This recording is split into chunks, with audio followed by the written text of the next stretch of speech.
हुए। डॉक्टर अपूर्वा जी, आपके पास आती हूँ और मैं ये समझना चाहूंगी कि जोड़ों के दर्द के सिम्टम्स क्या होते हैं और अगर उन्हें कंट्रोल करना है तो हमें किस बात पर ध्यान देना चाहिए, स्पेशली सर्दियों के मौसम में।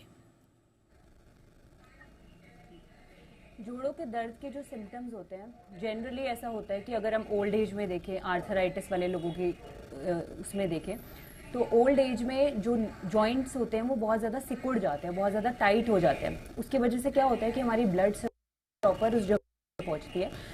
जैसे स्पेशली सर्दियों में जैसे ही उठता है, सबसे पहले उठता है पेशेंट, तो सुबह उठते ही उसको बहुत ज़्यादा पेन फील होता है। तो उस पेन की वजह से पूरी जो हमारी कोशिकाएं होती हैं, सारे हमारे जो जॉइंट्स होते हैं, मसल्स होती है, उसमें बहुत ज़्यादा टाइटनेस हो जाती है।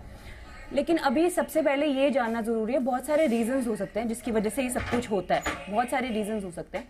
तो पहले मैं आपको यहाँ थोड़ा ऑस्टियोपैथी के बारे में बताना चाहूंगी। ऑस्टियोपैथी एक ऐसी साइंस है जिसमें इंडिया में बहुत ही कम लोगों को इसके बारे में पता है।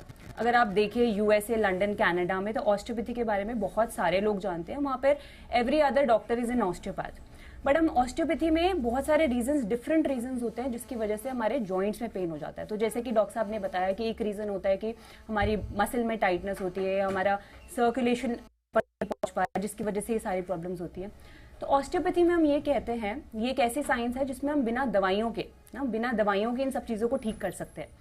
सो ऑस्टियोपैथी में हम ये कहते हैं कि इन सब चीजों के अलावा, जॉइंट मूवमेंट नहीं हो रही है या ब्लड सर्कुलेशन प्रॉपर नहीं है, इसके अलावा भी बहुत सारे रीजंस हो सकते हैं जिसकी वजह से एक पेशेंट को जोड़ों में दर्द होता है। जैसे कि उसका एक मेजर जो रीजन है वो है हमारी गट में इन्फ्लेमेशन जी। तो अगर हम फूड प्रॉपर नहीं खा रहे हैं, कुछ ऐसी चीजें हैं जो हम ढंग से कंज्यूम नहीं कर रहे हैं, तो वो इन्फ्लेमेशन हमारे जॉइंट्स तक भी पहुंचती है और ये सारी चीजें हमारी जॉइंट्स को इफेक्ट करती है, जिससे बहुत ज्यादा पेन आता है, हमारा मूवमेंट डिस्टर्ब हो जाता है, पेशेंट ढंग से वॉक नहीं कर पाता है और अपनी daily day to day activities भी उसकी हैम्पर हो जाती है। जी बिल्कुल।